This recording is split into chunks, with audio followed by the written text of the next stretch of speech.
Dear students, in the previous classes we have discussed on the different type groups, types, subtypes and variety of flag tools, illustrated them accurately and described them systematically. In this module, we shall discuss, draw and describe another type group, blade, and its types, simple blade and back blade. Before drawing them accurately and describing them systematically, let us first discuss on the characteristic features of a blade tool and its types, simple blade and back blade.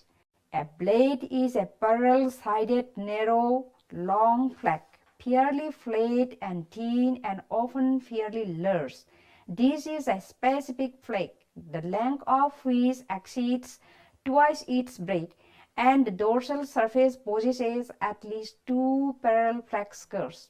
Blades are often subdivided into many types, but after the nature of their modification. For instance, simple blade, parallel-sided blade, back blade, obliquely blunted blade, etc. In this module, we shall discuss on simple blade and blunted blade. It is also a parallel-sided long flag. It is a flat and thin but sometimes large. It has long been agreed that if the length of a flag is at least equal to twice its breadth, it is therefore a blade. It makes a distinction between true blades and blade-like flags. Now let us discuss on back blade or blunted blade.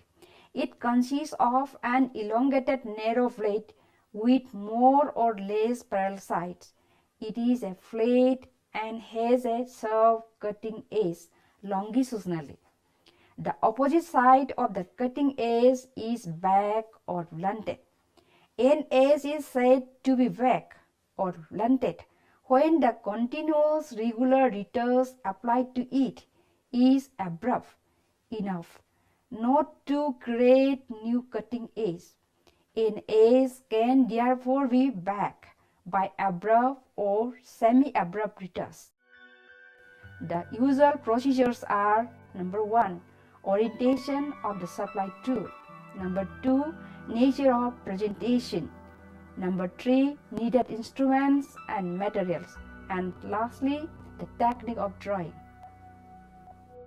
Regarding the orientation of the given specimen, I have mentioned that the longitudinal working tip should be placed laterally. Then it should be drawn in this way. It is known as the ventral view.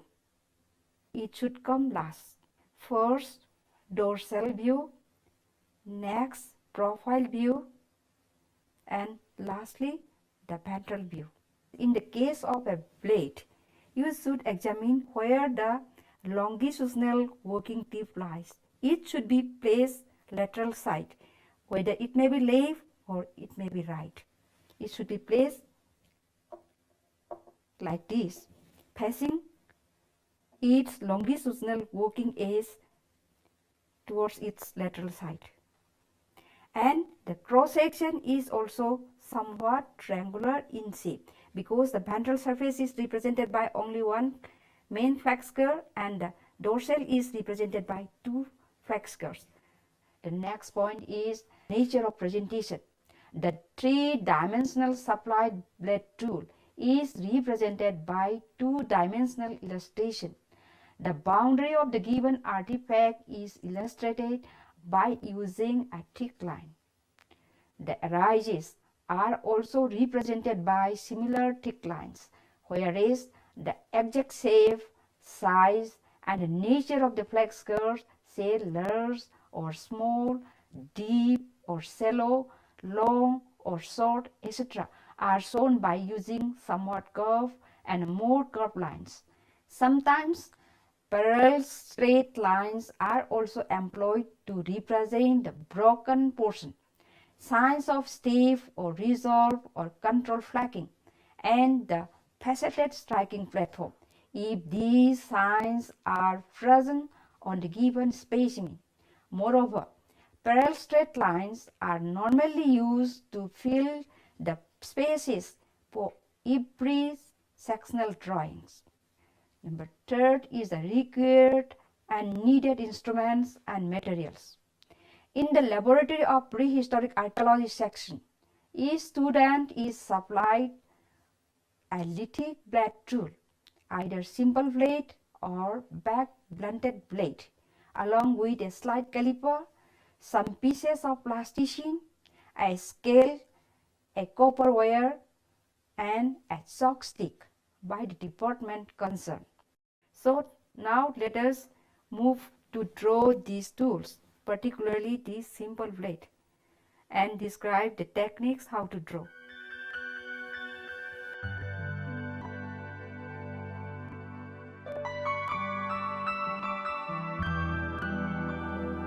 The maximum length along its axis is 8.8. Then we should draw one straight line forming the proximal end of the specimen. Then taking the length of the specimen, then join these 2 points forming the distal boundary. This is the proximal boundary and this one is the distal boundary. Then we should keep this given specimen by intersecting into 2 halves by an imaginary line, and one of the halves should give parallel to the plane surface of this table. So we should measure the height of the specimen. If we get similar height, then we suppose that the specimen is placed properly. Then we should fill the gap by using this model clay or plasticine. We should draw an x-axis along its axis, and another line should be drawn along its half length. It is known as y-axis. And we should measure the height of these 4 points. If we get out of these 4 points 3 is getting similar height, then we consider that the tool is placed properly. Then we can transfer it to the drawing paper. While transferring, so one of the hands should hold the set square and place to the line already affixed, and should hold another hand the given specimen and place it in this way. Then we can start drawing by using pencil and set square.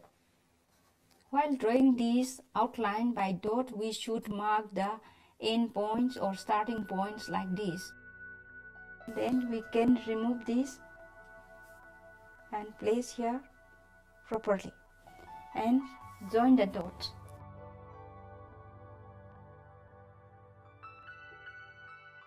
Then we should try to find out the edges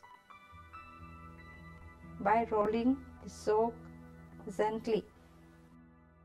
Then we should try to measure either this starting point or end point. It measures 2.5 centimeter. We should note down here 2.5. Next, it should be measured from here up to here. Then we can find out the points.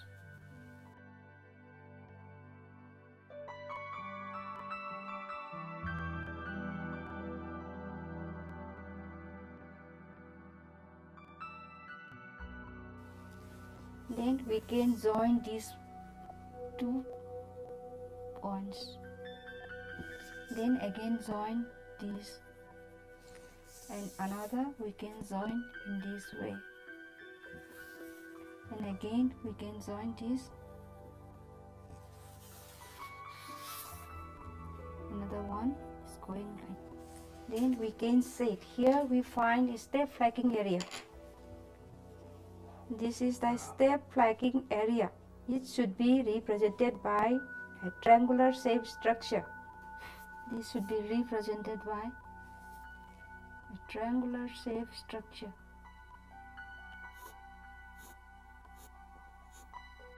In this case, the flex curve is shallow, so it should be represented by somewhat curved lines. And these two parallel flex curves also have shallow curves, so it should be represented by somewhat curved lines.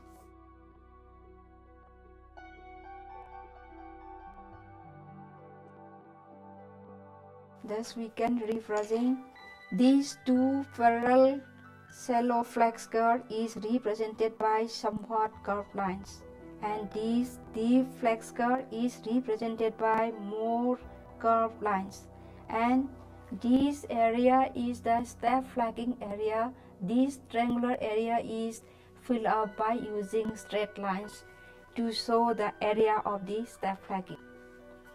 The boundary of the specimen should be drawn by a thick line.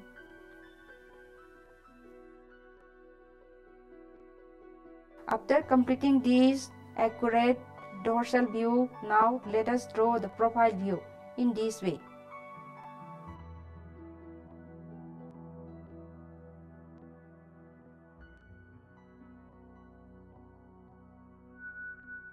The process of drawing is similar in the case of ventral view also. Then let's come how to draw the accurate cross section. Then let us take its cross section.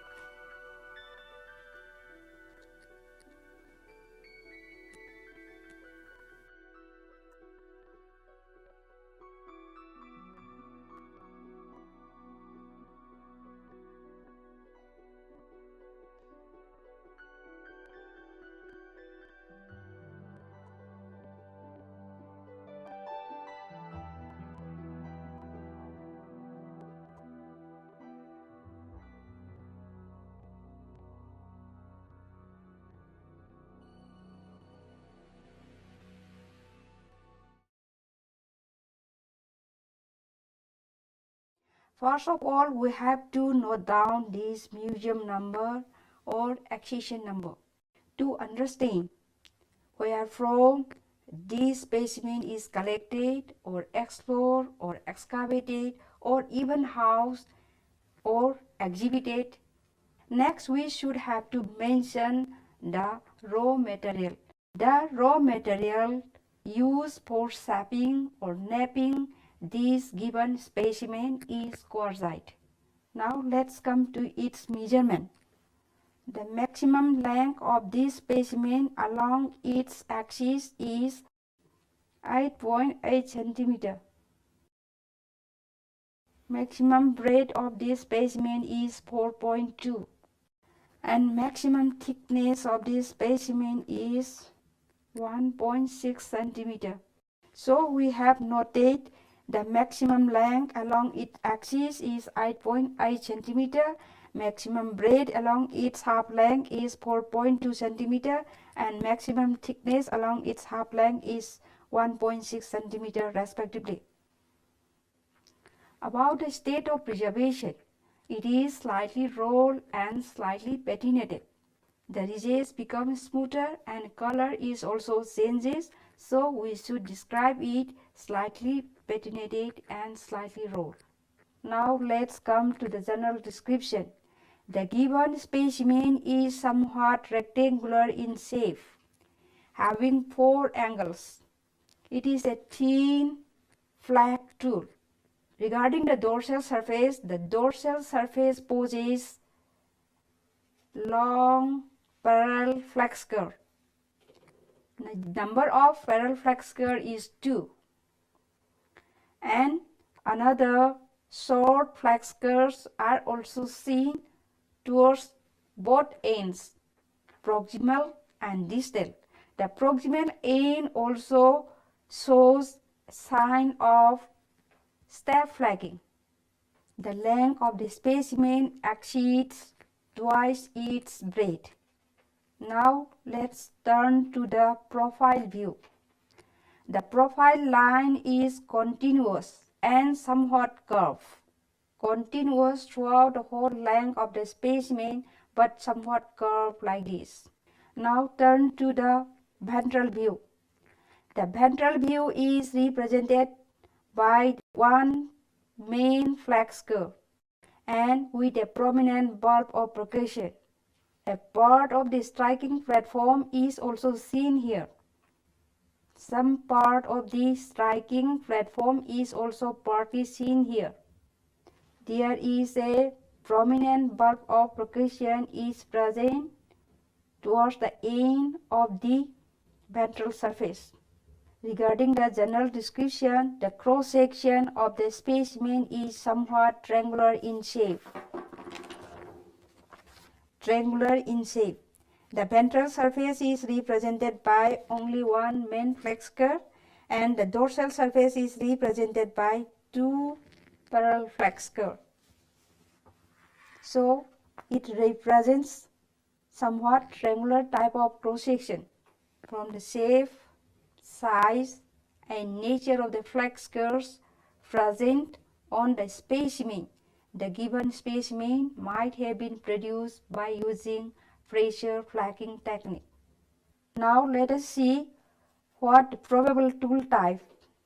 From the shape, size, and nature of the manufacturing technique, the given specimen is identified as simple flat. Now let's come to the probable cultural period and chronology. Culturally, the given specimen is belong to Upper Paleolithic cultural phase and chronologically belongs to Late Pleistocene or Upper Pleistocene. Now let's come to the probable function and economy. The given specimen might have been used for cutting purposes after modification, and economically it belongs to the hunting and gathering stage.